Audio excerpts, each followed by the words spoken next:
رب العالمین قرآن حکیم کی فرمائی کہ خلق تے ویلانو کا ان کنتم تحبون اللہ کستاسو دزڑن پا حقیقت کے اللہ سر منی او اللہ مخوخینو زما تابیداریو کے دا اللہ سر دا من نخا دا نبی کریم صلی اللہ علیہ وسلم تابیداری دا نو کچا دا نبی علیہ السلام تابیداری اکلا نو دا ثابت شو چې دا اللہ سر من اشتا او که دا پیغمبر علیہ السلام تابیداری نکی دا دا دے نخد چی دے دا اللہ سر منکی دروغ جن دے نو اصل سیس خو دا اللہ سر محبت و من دا لکا اللہ زمون خالق دے زمون مالک دے مونگ لروزی را کئی مونگ لعزت را کئی مونگ لجن را کردے دے زمون مرگ و جن دا ارس دا اللہ پہ اختیار کی دی مونگ لخکول شکلون را کردے دی نو مقصد دا اللہ سر من شوا اس دا اغی من نخو دلیل اللہ دے آیت کے ذکر کئی کہ ارسڑی بداوکی کہ ما دا اللہ سر من اشتا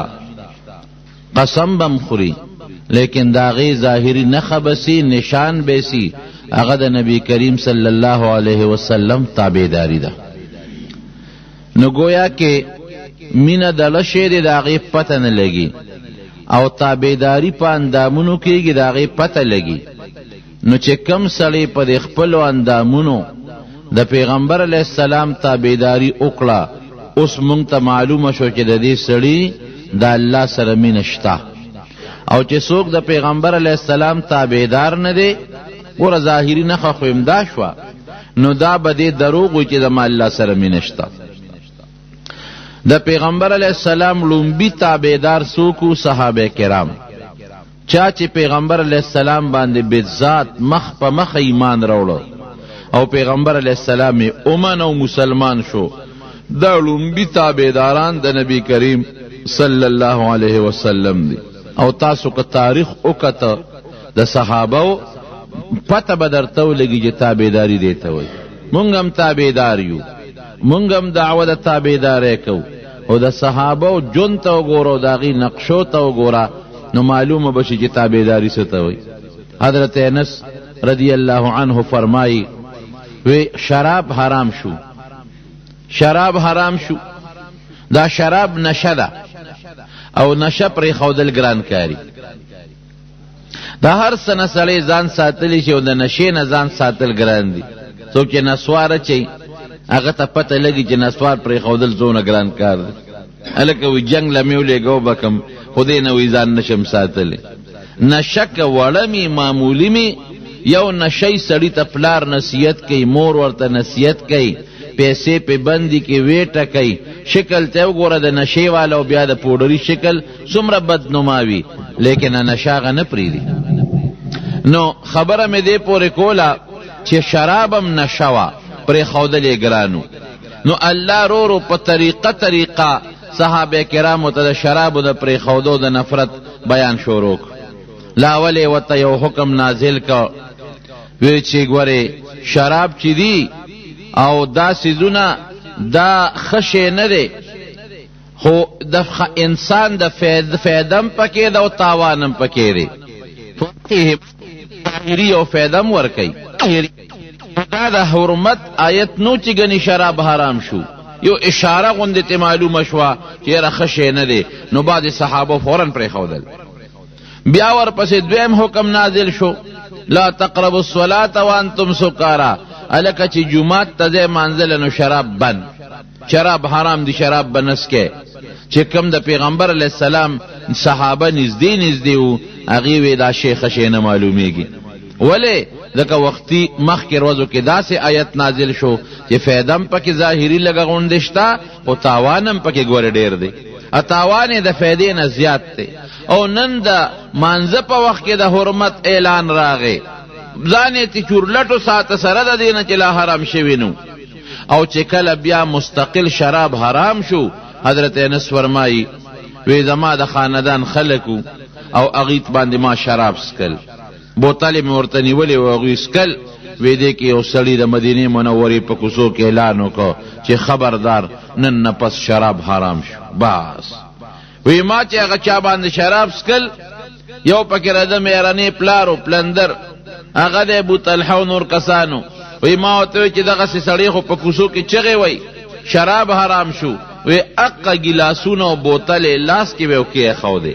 او ما ته حکم وکړ چې نسه شابه دا چاټۍ وغړوه. وی د شرابو چې څومره چاټۍ وې فوراً مې ماتې کړې وامېړولې او د مدینې منورې په کوڅو کې د شرابو دا بوتل او چاټۍ خلکو توی کړې لختي پکې بهدل فوراً تابعداري دا نه چې ودرېږه یاره لږ غوندې دا خو ګران کار د شپې خو بیا پټ لږ غوندې سکو که نه یا یو لږه غوندې نشه داسې نن به یو ورځ وسکو یو ځل وسکو سبا به بیا نسکو په دویمه ورځ به اسکو داسې خبره نه وه. خو چې د شرابو د حرمت اعلان وشو دې ته یې مو نه کتل چېره دا خو یو ډېر قیمتي شی دی دا ولې په دا ځمکه تویو. ورېږه د نبي علیه السلام نه تپوس وکړو چې صرف سکو خو به نه لیکن دا چې موجوده کم د قیمت شی دی او شراب خو قیمتي شی دی دې سره څه وکړو سرکه خو دې جوړېږي که شرابو نه سرکه جوړیږي شرابو کې د لږه مالګه واچوله سرکه بشي. نو دا تپوس یې هم ته ونه کړه چې حرام شو وي تویوه فوراً به د پیغمبر علیه السلام د خبرې صحابو تابعداري کوله چونو کرام یې پکې نه کول. یو موقع کې صحابه کرام روان دي یو جهاد لا هغې کې دا خره چې دي دا کورني خره دا دوه قسمه خره دي یو صحرایي خره دي حلال دي چې کوم دا د صحرا او د ځنګل خره دي زنګلی خره چې ورته وایي ګوړه خر نو هغه حلال دي او یو زمونږ د وطن دا خره چې دا کم کورني خره دي دا مردار دي. نو دا هغه وخت کې لا مردار شوي نو حرام شوي نو نبی علیہ السلام مبارک یو جهاد کې فتح اومن ته صحابه هم ډېره کامیابي حاصله کړه چې حاصله کړه نو دا خو لا حرام نو صحابه هغه خره حلال کړل غوښه یې ته ویستې په کټو کې واچولې کټو یې باندې شوې. نبی کریم صلی الله علیه وسلم ته چې پته ولګېدله فوراً اعلان وکړه صحابي ته اعلان وکړه چې دا خو مردار دي دا خو حرام شو د نن نه پس بیا څوک نه خوري. صحابه اوس دا تپوس ونه کړه چې صاحب دا پخې غوښې وخورو دې نه پس به حرامي اکنه دا پخیم حرام شوې اړو تپوس یې ونه کړه چې څومره غوښې وې ټولې کټو یې واړولې او ویې غورځولې. بس د صحابه جون د تابعدارۍ نومو چې د نبی علیہ السلام د طرف نه به حکم راغی بس تابعداري بیا به پکې دا نو چې دا ولې او دا سینګه او ودرېږه تپوس وکړو او دې کې به څه چلی او دې کې به څه قسم فیصلې دا قصې پسې به پکې نه وي خو چې د حضور پاک مبارک د خولې نه به خبره ووته فوري به عمل وکړه. سخت نه سخت حکم کې توره به لاس کې وه خو چې نبی علیہ السلام وی ما توره به لاندې کېښوده صاحب بالکل تابعدار. حضرت علی رضی الله عنه فرمایي وی نبی علیہ السلام وغوښتو چې تاسو لاړ شئ یو ښځه به روانې مکې مکرمې ته ببر سر به وي دا نمونه شکل به وي هغې سره یو خط به هغه ته ماله راوړی او نبی علیہ السلام مبارک ورته ځای مخوره او ځای خاخ یو علاقه ده وی هلته به دا ښځه روانوي. دی وی یو زه شومه یو مقداد ابن اسود رضی الله عنه شو او یو حضرت زبیر رضی الله عنه شو وی مونږ درې واړه روان شو پاسونو پې ور واړولې او اسونه مزغلول هغه ځای ته چې کوم ځای راته حضور پاک مبارک خورې هلته ورسېد. وی چې لاړو چې کوم شکل راته نبی علیہ السلام د ښځې خولو اقا شکل ښځم صحیح کړه مونږ ورته وی خط راوباسه وی هغې وی چې ما سره و خط نشته وی چې ظاهري د هغې کوم سامان و ام وله ولټو ختم پیدا نه وی را روان شو چې را روان شو وی ما دې ملګرو ته وی چې ودرېږې یو سلاکو دا هغه ښځه ده او که نه چې نبی علیہ السلام مونږ ته کومه خولې ده لږ سوچ پې وکړئ چې دا هغه ده او که نه ده وی مونږ درې واړه وی چې بالکل کم شکل مونږ ته حضور پاک مبارک خولې دی دا خو هم د حق ښځه شکل دی او مخو ده وی مونږ وی چې ښه نو نبی علیہ السلام مبارک خو دروغ نه وی رښتیا وی خط ورسره دی راځئ بیا پې ورځو وی بیا ورلو خط راوباسه وی هغې وی چې خط تاسو ما سره لټونو نه کوم دی سره خط وی مونږ وی چې مونږ تخپل پیغمبر ویلی دی او ستا شکل یې راته ښولی دی او ته هم اقه ښځې پرېږدو دې نه یا به خط راوباسي یا جامې د نه وباسو جامې یې ترې نیستې خو لږ زورنه یې ورکوله چې دا ښځه پوه شي چې دا خو دوی خو ما نه خط خامخا غواړي نو روبې باسي وی جامې در نه وباسو پرېږدو دې چېرته خط راوباسه وی چې پوه شوه دا ښځه چې اوس خو دوی صبرېږي نه خط رانه خامخا اخلي نو یې شاته یې لاس کړی نو د بډې نه یې کمسۍ راوویسته اوس هم زمونږ خلک په دې ویښتو کې غټې غټې کمسیګانې اچوي هغې هم غټه کمسۍ ویښتو ته اچولې وه نو د بډې نه یې کمسۍ راوویسته او بیا هغه کمسۍ اوس پړده د هغې د ویښتو په منځ کې خط منډلې ویښتو کې چې څوک را سره ونه ویني ویښتو کې منځ کې ګیر کړی و او د هغه کمسۍ هغه ول کې پټ کړی او بیا کمسۍ شاته بډه کې منډلې وه وی چې راوی ویستله خط یې راله راک مونږ وی چې دا اوس په مخه دی ختم راوړه نبی کریم صلی الله علیه وسلم ته ورکه چې صاحب دا خط واله صحابه کرام ناستی چې خط یې وکته هغه د مکې مکرمې یو صحابي دی د مدینې منورې جلیل القدر صحابي حضرت حاتب ابن ابي بلتعه رضی الله عنه دا هغه خطو او مکې مکرمې ته د ښځې له ورکه چې دا ورسوه او د پیغمبر علیه السلام د لښکر او د جهاد پوره جاسوسي پکې کړې وه جاسوسي کړې وه چې مسلمانان په مکه در روان دي او حمله در باندې کوي او دومره شمیر د مسلمان دی او ځان تکړه ساته دا یو جاسوسي کړې وه نو د جاسوس سزا دا خو خطرناکه او چې د مسلمان د جهاد د لښکر جاسوسي وشي نو بیا خو دشمن ورته ځان تیاری کنه جنگ خو به په پټه کې که دشمن ته دی وي چې زه در روان یم او دومره را سره خلک دي او تیار تابعدار راته کېنه نو دا خو ګرانه خبره نو پوره جاسوسي د مکې مکرمې د فتح د لښکر پوره جاسوسي کړې وه په خط کې لیکلې وه او مکې والا ته خط لیږلی و خو نبي علیه السلام خو ته په لاره راوګرځو صحابه ناستی حضرت عمر فاروق رضی الله عنه نبی علیه السلام چې حاتب راوغواړي چې راویې غوښته ما هذا یا حاتب دا څه شی دی دا تا خط څنګه لیږلی بس ام غریب پړه چې دوش دا خو واقعي غلطي ده حضرت عمر فاروق رضی الله عنه تور اوچته کړله وی دا الله رسوله حکم کوا چې د دې منافق نصر ووا دی اوسېږي مونږ کې مرګري زمونږ ده دی او ځان ته مسلمان وای او دا دې زمونږ جاسوسي کوي خط لیږي د مکې خلکو ته صاحب حکم کوه چې سرتې ووام نبی علیہ السلام مبارک عمر په قلاش لږ صبر حضرت حاتب سوی وی دا الله رسول تلوار مکوه لاول زما خبره و نو که زما خبره دی واورېده او پکې نقصانی چې څنګه ستا خوښی هغسې فیصله وکړه وی ولې دې دا خط لیږه زمونږ دا جاسوسي دی ولې کوله وی صاحب په مکه مکرمه کې زما بچی دی او زما ښځه ده او زما مال او دولت دی نو چې تو زه حمله کې زه خو ستا ملګری یم نو زه ویرېدم چې اسنه د مکې کافر خبر شي چې مسلمانان خو را روان دي په مونږ حمله کوي او حاتب هم پکې دی نو زما هغه بچي چې ته مړه نه کي زما هغه ښځه مړه نه کي او زما هغه مال تس نس نه کي تالانې نه کي که ستا سره کم صحابه دي د هغې هم هلته مالونه شته د چا پکې بچیم شته خو د هغوی قوم په مکه کې شته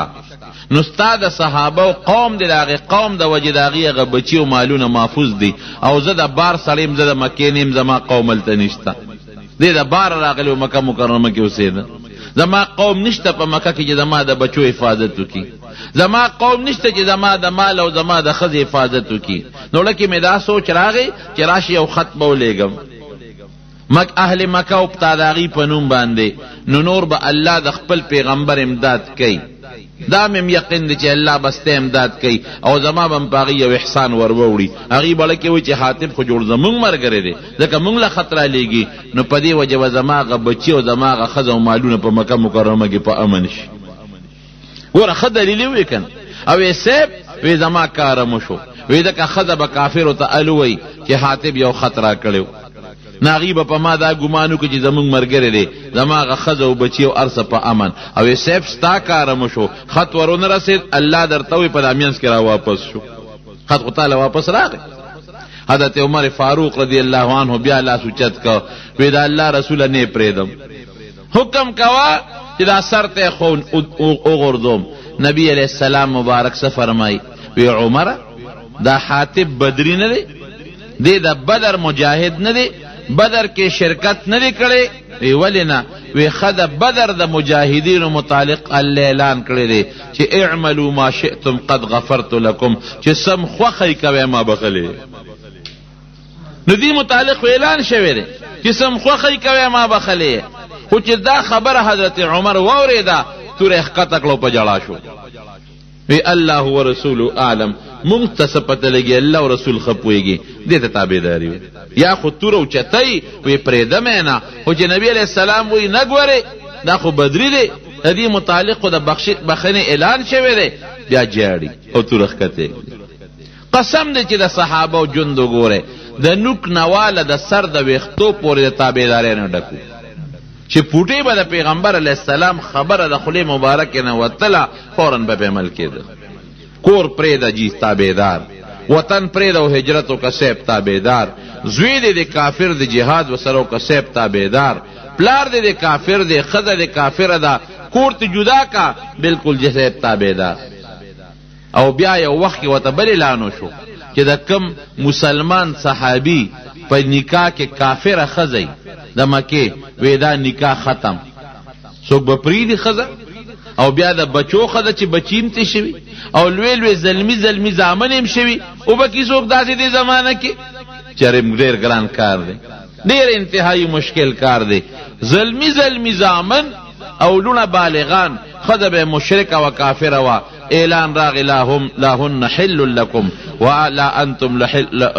حل لهن نتاسو اغویل حلال او ناغي تاسو له حلال بس خبر ختم دیړو تاسو نو چې یسب زمون خو ته بلا بچی دي زمون خو ته بلا اولاد دي سوکو وینا مشرک خزه کړه چا په نکاح کې نکاح ختم بس صادره ور پسر کوي زې پلار کړه یې ایمان راوړی غنځه په مخامخه او کچرتا یو مسلمان خزه د کافر په نکاح کې دا امر له حرامه راځته د کافر سره نکاح د مشرکانو سره ختم فورا خبره مانه بعض کسان داسیو چې هغه د سلورو نه زیات خزه کړي وي د یو کس پکې لس خزه وي هغه وخت خو نکاح د سلورو نه زیات جایز وکنه د چا 15 او د چا شپږ او د چا لس دا خزه کړي وي چې حکم نازل شو چې باس فانكحوا ما طاب لكم من النساء مثنى وثلاث ورباع تسلور نزيات خزي منشوي رال النبي عليه السلام لا وي سب سلور جائز دي باقي من دي وي سلور پرې او باقي ختم سلور ته پرې خو د باقي ته په مخمخه اړو دا تاسو نه کا چیرې سب کمخ کې چا کړی ابوي او نه اوس بد دینه پس سلور نه کوي مو خو سب لس خدي دي او بچیم دي ته اولادم دته دې سره بسکو دا د سکو او سبکیږي او څنګه شو او سبکیږي دا کسي پسې په صحابه کې نه وي دا کسي په مون خلکو کې دي استاد وتر مساله بیان بکی د 500 روپو تاوان بری پکې وي د 500 یا صاحب نو دا بس چل کیږي د 100 روپو تاوان بری پکې وي چې مساله بیان کې یا صاحب دا شل باندې بوله ګوري نو دا بس څنګه چل کو خنو دا بس څنګه چل کیږي نو دا بس کیږي نو ستوي خدای د رسول حکم دی کنه بس عمل پہ کوا صحابہ کې دا نه و چې دا بسنګ کوو دا بس چل کیږي او په دې به عمل کومو کبه نه کومو ورګه لګرستو په کومو کمخ کې په کوم دا قصې په پکې نه وي بس خو چې دا الله او دا رسول حکم بس سم فورا تابعداري ده وې دا سلور نزيات خذ حرام بس سلور خذ ځان سره پرې خو دي او باقي له به زې په مخمخه بس تاسو به مون حرام نه تابعداري رونو دیته وي ګوره دا مونږ څه تابعداري ده من اس قسم اسه هغه د خله غپ او شپته که یو خوا پیسې شي او بل خوا الله او رسول شي مون پیسې اخلو الله رسول نه اخلو یو خوا را دنیا عزت ته او بل خوا الله او رسول دی د دنیا عزت اخلو او الله او رسول بیا نه اخلو یو طرف ته بچی دی او خزه ده بل خوا الله او رسول دی بچی او خزه اخلو الله او رسول نه اخلو یو خوا ته زما دولت او پیسې ده او بل خوا الله او رسول دولت او پیسې خدا اسې په خوله الله او رسول بیا الله او رسول نه اخلو خپل هغه دولت او پیسې اخلو دې ته تابعداري نه وای الله دې مونږ کې د رسول او د ذات د پاک ذات خپل تابعداري نصیب وګرځي اصل شی خدا دی والآخرة خیر و ابقا دنیا بسی مونږ ټول دنیا پسې لګیا یو منډه تړلې وو فانی دنیا پسې او آخرت چې کوم باقی ژوند دی هغه مونږ پرېښی دی نو اصل چیز ګورې رونو د الله او د رسول د حکم تابعداري ده دغه د پروردګار زمونږ نصیب وګرځولی کی غزوه خندق کې غزوه احزاب چې خندق ورته وایي د کافرانو لویې ډلې رالی او په مکه مکرمه باندې د حملې اراده وکړه چې جنگ کو په مسلمانانو حمله کو او د فیصله وکړه چې موږ به ال راځو چې مسلمان بس ختم کو او یوازې د مکی خلک نو غیر چا پیره چې څومره قبایلو او څومره کافرانو دا ټول په ایړه راوچت شو او په مکه مکرمه د حمله اراده وکړه نبی علیہ السلام مبارک صاحبانو سره مشوره وکړه مرګرو سره صحابو سره مشوره وکړه چې سبق سلمان فارسی رضی الله عنه یو ری ورکړه وی دا سکار کو یو علاقه د مدینه منوره یو غر دی جبل سلع وتوي وی دا سکار کو چې هغه علاقې ته منتقل کیږو او یو خندق بوکنو شاته بم غری او مخکې به یو لوی کند او خندق وکنو نو کافران به په خندق څنګه پوری وځي په خندق اس او اوخ نشي را پوری وته او غټ خندق بکنو او کافر په را پوریوزی نو موږ په کانو یې مولو په غشو به مولو ځکه چې څوک را پوریوزه خامخا بخته کوزيږي توره بلرکی غشي بلرکی موږ ورته ولاړو اولو به نبی علیہ السلام مبارک دا خبره خوښه شوه او د جبل سلع غرنا یو طرف ته یو لوی خندق وکنو تقریبا 3.5 میله خو شا خندق وکنو ډیر په مشکلاتو باندې سخت یخنی و او سخت مشکلاتو چې خندق کنو یو صحابي فرمایي یو ځای کې پکې یو کلکه تیګراله مونږ به غزار ورکو نه ماته دله وی نبی علیہ السلام تم شکایت وکړي چې سیب یو ترړه غوندې ځمکه ده او یو سخت تیګه ده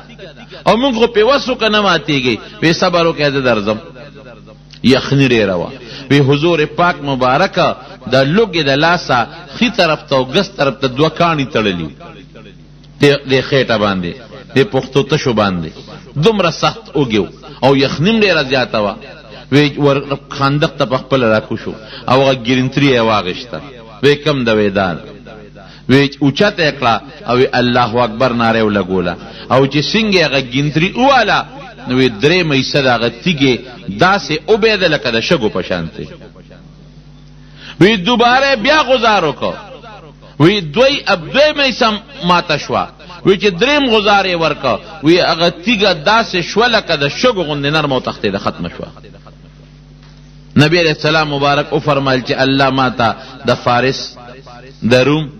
او د شام د علاقې محلات خول ان شاء الله چې دغه علاقه به الله زما مرګرو په قبضه ورولي او ما قصبی هم شو دا لوی خندق یو کنيست او یو خوا خندق او بل ته یو غر د جبل سلع وتوي د دې په دامینس کې صحابه دی رشو اوسم ال تجمعاتونه دي مخ کې و جمعاتونه بیا پکې دوه حکومت روان کړ 15 پرې خودل مساجد سبعه به ورته بیا مساجد خمسه کړل اوس درې واړه جمعاتونه دي او په دې میدان کې یو لوی عظیم الشان جمعات سعودي حکومت جوړ کړ لوی جمعات کوم ځای چې نبی علیہ السلام مبارک خیمه لګولې و هغه ځای کې یو رکوټي جمعات ته وړغوندې کوټګي شانته ده مسجد فتح وتوي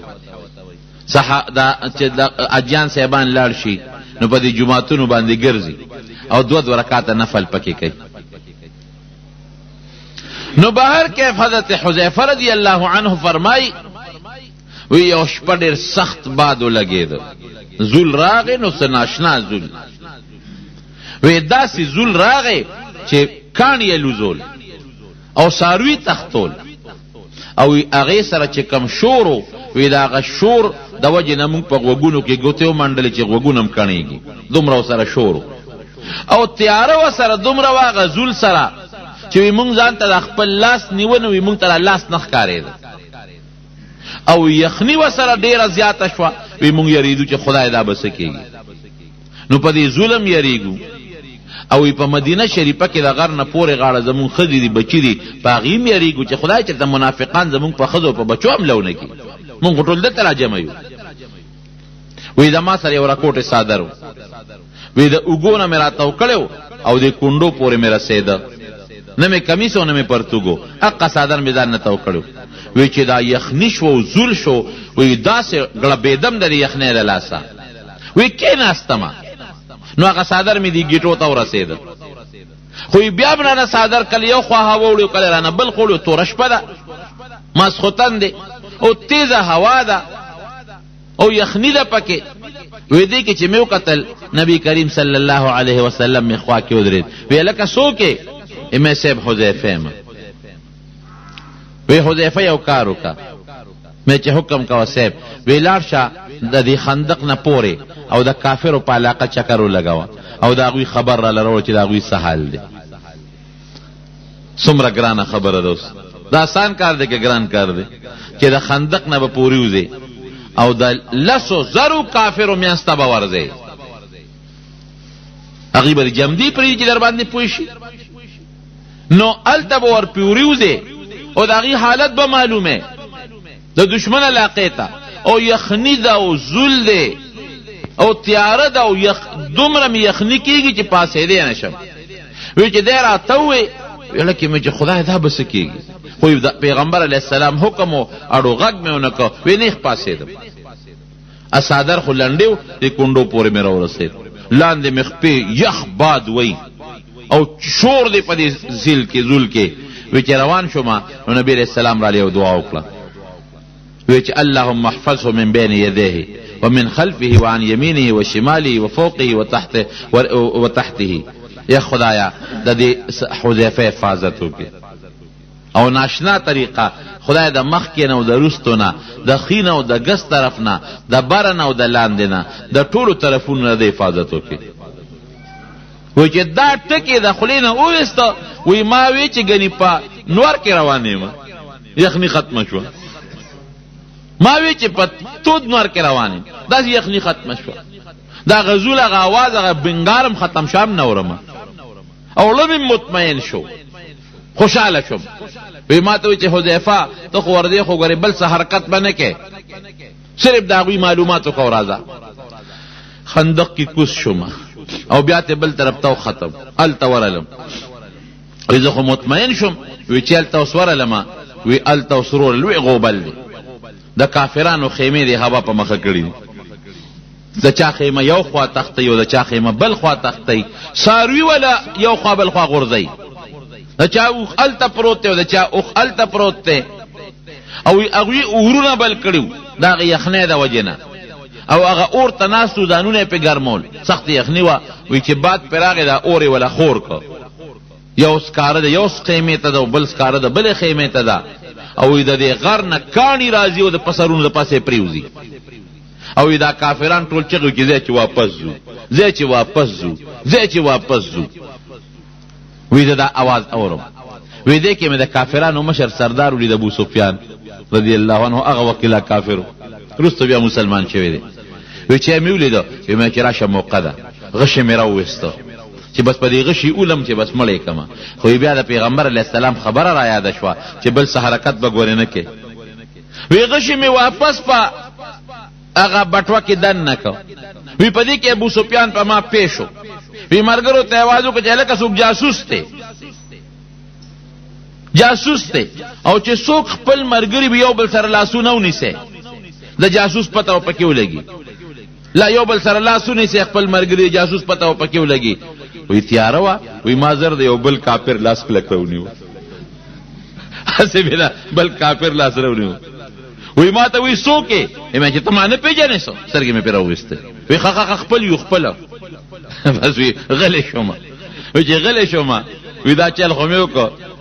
وی بس ناګانه لاس مې ته غلی غوندې خلاص کو رالم ما له اواز راکړه چې حذیفه مې چې ولې وی خپل مشر ته دی وایا چې الله دې امداد وکړه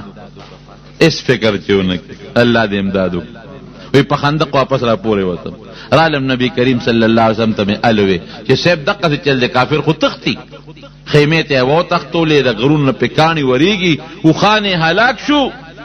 او منډي وای تختی او یو صاحب یو سړی مې ولیده د خندق نه پورې غاړه او ما ته وی خپل مشر ته دی وایا چې اس فکرونه کې الله دې امداد وکړه. وی حذیفه سړی دی وپېژن ایمه چې نه وی جبرئیل وکنه مال د الله را طرف نه زیری راوړه. د صحابو دې ته تابعداري وای فورا دشمن په کلی ورشه علي ورلم صاحب ورشه شابه دغه حالات معلوم کا. حضرت زبیر رضی اللہ عنہ ته په دغه موقع قبل اعلان وکړ وی څوک به لاړ شي د خندق نه پورې غاړه چې د کافرو جاسوسیو کې موږ له خبر وروړي. حضرت زبیر پاسې دویزه بیا आवाज وکړ دی بیا پاسې دویزه په دریم ځل بیا आवाज وکړ وی څوک به لاړ شي د کافرو اطلاع وروړي. وی صاحب زه ډیر خوشاله شو نبی علیہ السلام وی ان لكل نبی حواری د هر پیغمبر یو خاص مرګري امداد کوونکی وي او زماغه خاص دوست او خاص امداد کوونکی مرګري زبیر دی. صحابه ته چې اعلان وشو چې دا کار وکا نه به د سر پروا وا نه به د مال پروا وا نه به د بچو پروا وا نه به د ستړي پروا وا د غلامه جون دیو د الله او د رسول جون چې په کومه طریقه د غلامه غلام چې دا خپل اختیار نی دا آقا او د سردار چې کوم حکمي دا غي پابندي وکړي. غلام ته ګور خپل اختیار ته ګور د غلام خپل اختیار نی. یو سړی یو غلام واغشت چې بازار نه راوسته کینو هغه غلام ته وای چې د ویخي وخت دی د ډوډۍ وخت دی او د دمي وخت دی هغه وخت بر تر کار وي. غلام متسوي وی سیب مانه د خوب ته پوس مکوا چې کوم وخت خوب کې مانه د ډوډۍ ته پوس مکوا چې کوم وخت ډوډۍ خوري مانه د دمې ته پوس مکوا چې کوم وخت دمه کې زستا غلام او نوکرم کوم وخت چې ته اډر کې منډه بوام چې ته حکم وکې او زه راته چې زو دیما زه غلام دسه شوم چې ته حکم وکې او زه مال خو ستړی ما خوب راځي زما خو صاحب د ډوډۍ وخت دی زه غلام دسه شوم. دا سلام مسلات په ما سره نه کې ستا چې کم وخت ضرورت یو اډر راته کوا خوب به مینی ډوډۍ به مینی دمه به مینی ستا کار وکم. نو تابعداري د غلامه ایو غلامو کټ کې ملاستو او مالک هم په کټ کې ملاسته ا مالک دی خپل غلام ته لکه تبارګور چې باران شته که نشته یې لکه و چې د ګرمه بسترین اوس پاسېدل دا سردار می سقیدا مالک دی خپل ور نه پاسې چې ما پاسې دغه صاحب دی کنه غلام نه صاحب دی لکه تا ته می وي ته ورشه بارګور چې باران شته که نشته خو یا صاحب تار وخت سړی دا ګرمه بلسترین نه پاسې وی او باران دی خوار شرته باران بارګورا وی باران دی کنه تا ته څه پته ولګی چې باران دی ته خو بستر کې پروت دی وی صاحب دا پیشو دا پاغه ملاسو دا بار نه رااله ویختي لام دی نو پته ولګی چې باران دی راسمن او خراسمن هغه مولا وته بیا وی خلاص کارو کچ دا دیوه حمله کنه په دیوه را باندې ولې وجنه وی خوب پرانا کې ناراضي چې تیار شي چې خوب وکم خوب ناراضي یې صاحب یو ګرد ته نخې یو خشیره ته نخې صاحب وی ذاته چې دیوه ملکا یاره وی ته یو سړی خوب ته نه پرې دی یو ګرد ته نخې ویسه وی دا څه وکړي دا بلستان ځان ته راکاږه او سر پکې پټ کا پخپله پر باندې تیار شي کنه ما سره بسترې نه پاسه بس سر پکې پټ کا مخ پټ کا تیار شو ده دیوره تمړه شو کنه ته بډی وسکه خدای سړی خو بیا پانه سید وی خدای دا څه وکړي دا دروازه خو بنده کا کنه چې دغل ډاکورا نشي دا خو بنده کا کنه انا وکړ غلام مده سوي وی دا دوه کار موکل دا یو پکې توکا کړ خیال تیارې غم مم دلو کو او د باران معلومات مم دلو کړل په بلستان کې دنه دا یو پکې توکا کړ یو خو دې ته غلام وي دا زمونږ د غلامه دقه جون الکه حج فرض دی دل بغوالی یاره سیب نو الته کې د زوی واده کولم غواړي کنه اکور می شروع کړی دی بنگلا غم پورا کول غواړي کنه ګوره دا اوس دا چونو چیرې الکه دا مانځه وخت مونږ تل غواړي یا سیب ګرمه بستر ده ګرمه بلستند زروستو به وکړو کنه یاره دا خو لا وخت دی زمړه ماس خو تن بټول په یړو کو یو ځای به وکړو دقه د هغه غلام کار دی چې راماله د کوم مثال درکړم. اصلي غلامي دی ته وایي، لکه دا مخکنی غلام چې مې درته یاد کړ چې صاحب ما ته به دا نه وایي چې ستا د خوب ټیم کم دی او ستا د ډوډۍ ټیم کم دی، څه ټیم چې ستا حکم وي زما به تابعداري وي، ته چې څه وخت اډر کې زما سر به ښکته وي. خدای دې مونږ د الله او د رسول دقسې غلامان جوړ کړي. دې ته غلامي وایي. د مکې مکرمې چې کله فتح وشوه نو د فتح د مکې نه پس نبی علیہ السلام لال حنین ته، هلته کې جهاد للاړ، حنین طرف ته نو چې لاړ خیر دغه علاقه فتح کړه. چې فتح یې کړه واپس راغی او علاقه د جعرانه ورته وایي. اوس هم پکې یو کویشت او یو جومات دی. نبی علیہ السلام هلته دمه وکړه او چې څومره صحابه کرام غیر غونډ کړل او دا چې څومره غنیمتونه حاصل کړو ټول په تقسیم کړل.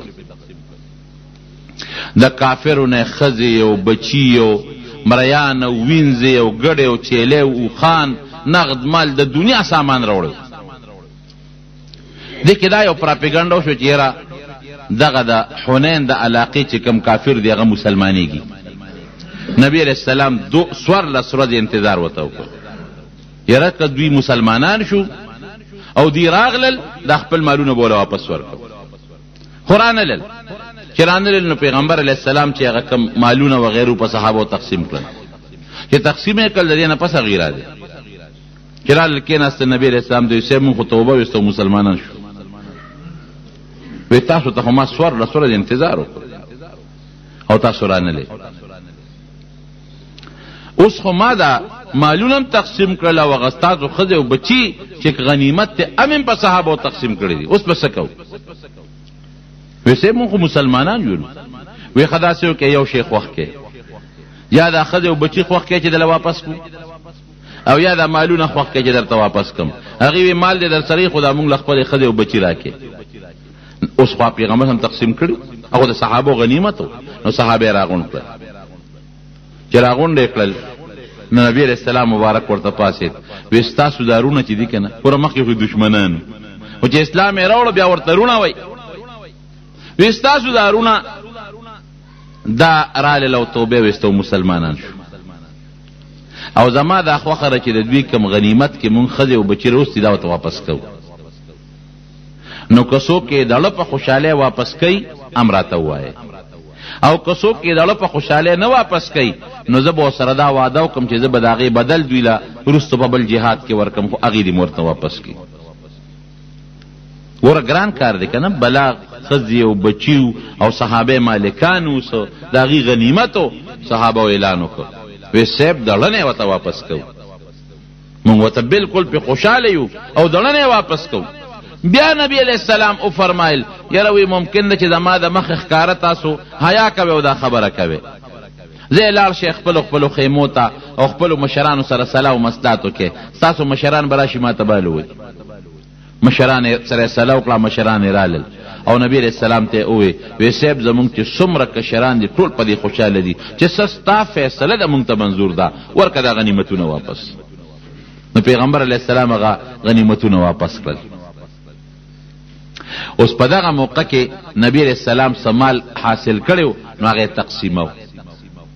نو کم کسان چې د مکې مکرمې نوی مسلمانان شوي نوی دا 4 او د 5 ورځو چاله سلسلو خان ورکړل، چاله 50، چاله 60، چاله 80.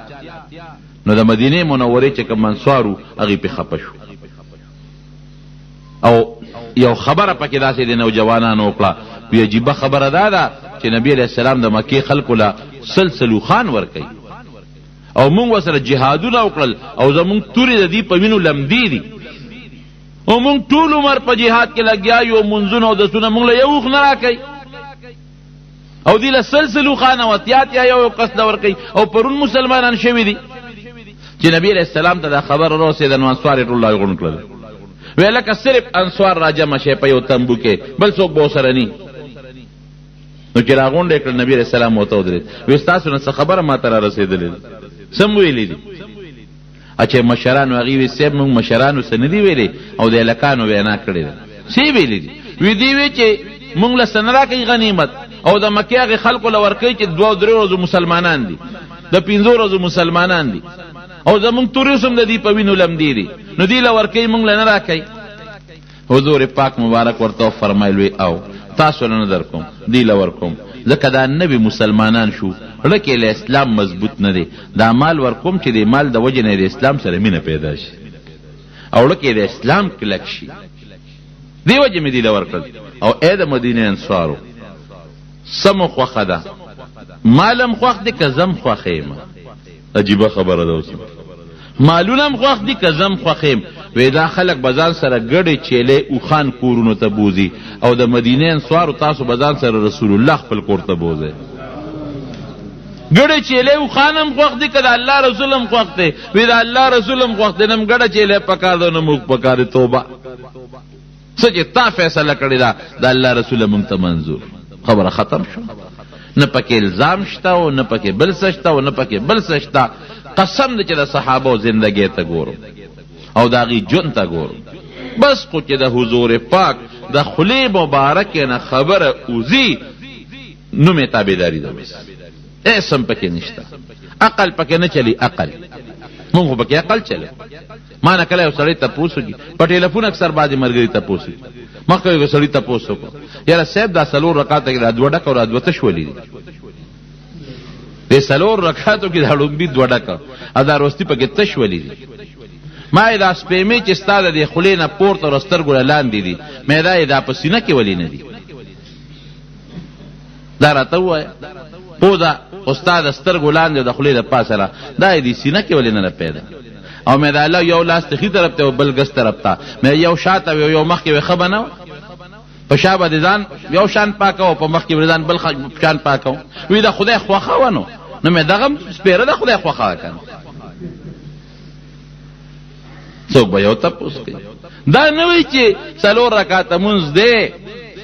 او د مکروه ټیمې کم دی چې پکې نه کو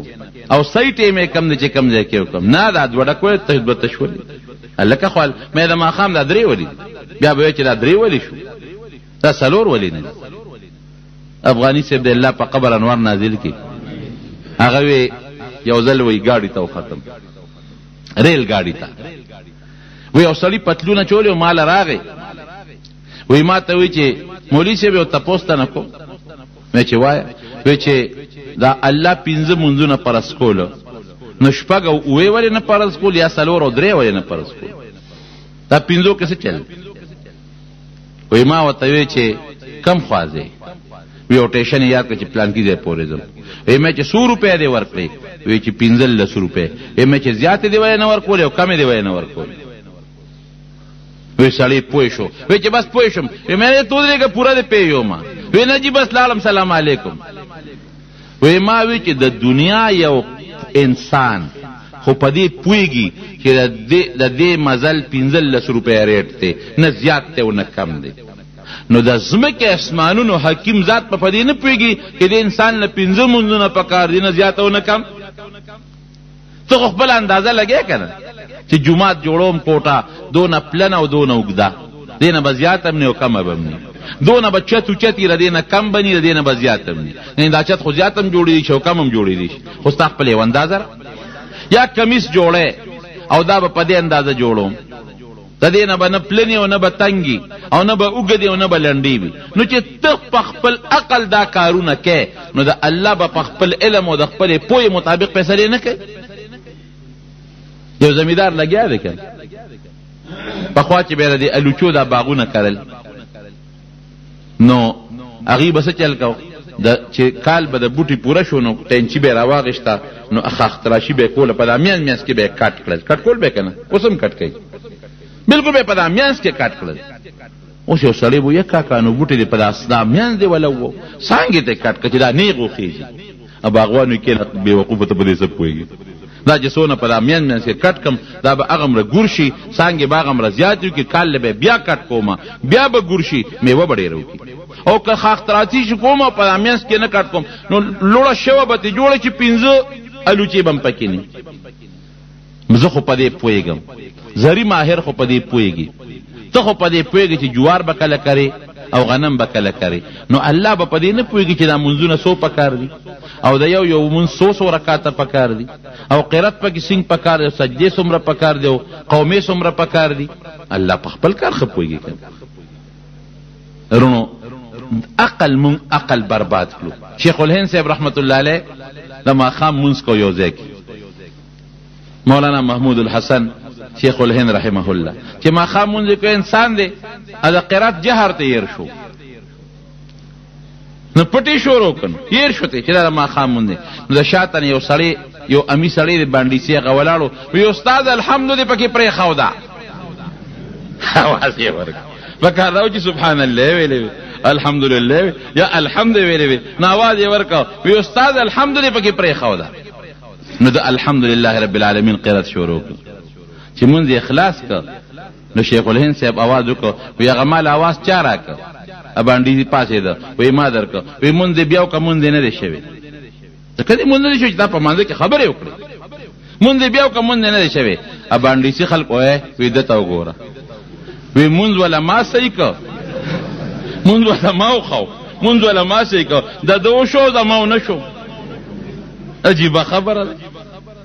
ور عقل دا ګوره مونږ ولا ما صحیح کو پوی په ما کو आवाज ما ورکو دا دوه شو تاسو را ټولو شو دا ما پکې و نه شو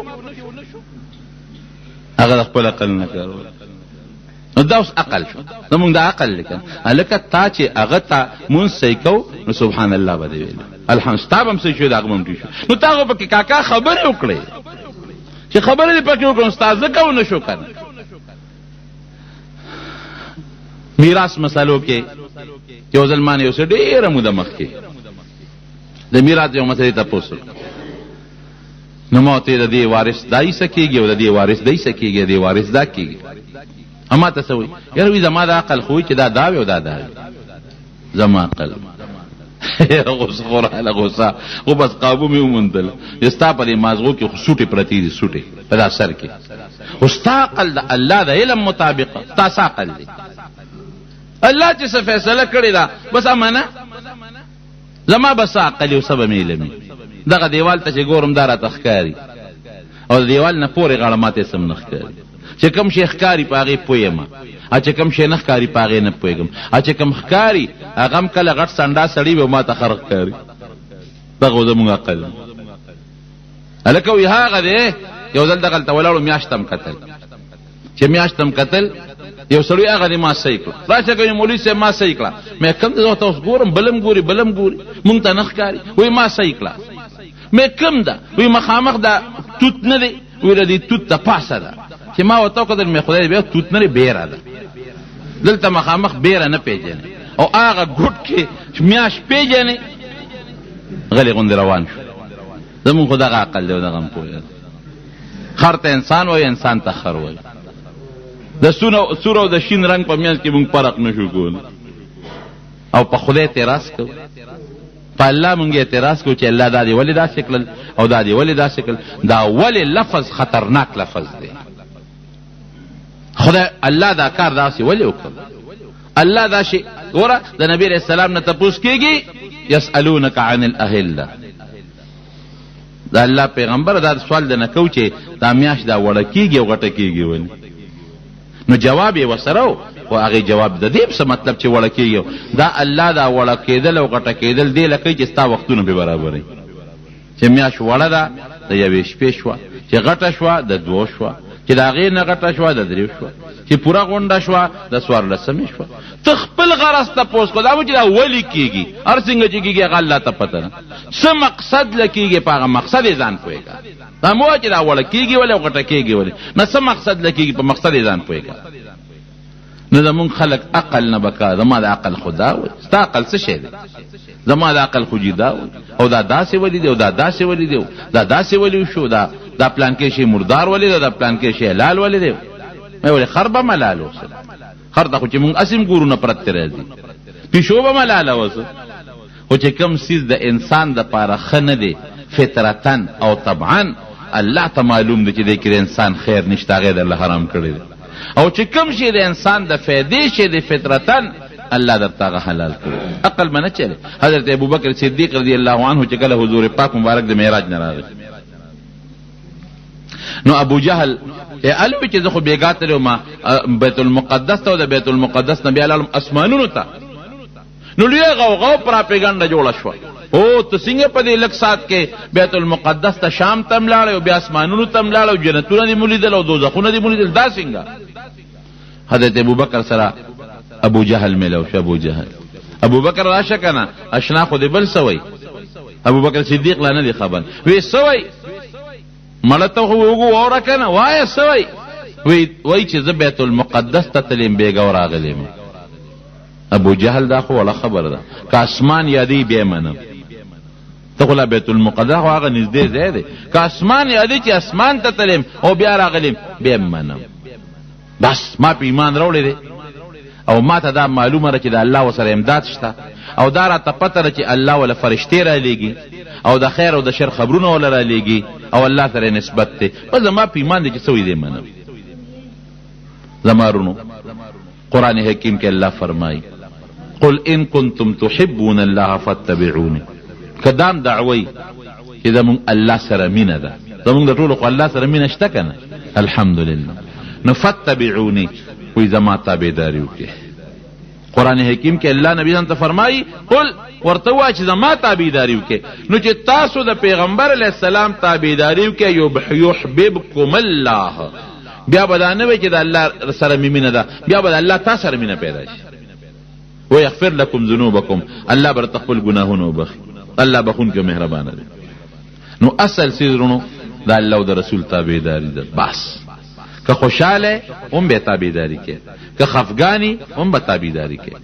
که په مال کې وي حکم کوي هم تابعدار که په بدن کې حکم کوي هم تابعدار. او د الله او د رسول په حکمونو کې خپل عقل به نه چلی چې ما عقل خدا وي ستا عقل به یو څه وي. الله خو تا سره مشوره نه کوي. الله خو خپل علم مطابق فیصلې کوي. الله چا مشورو ته محتاج نه دی.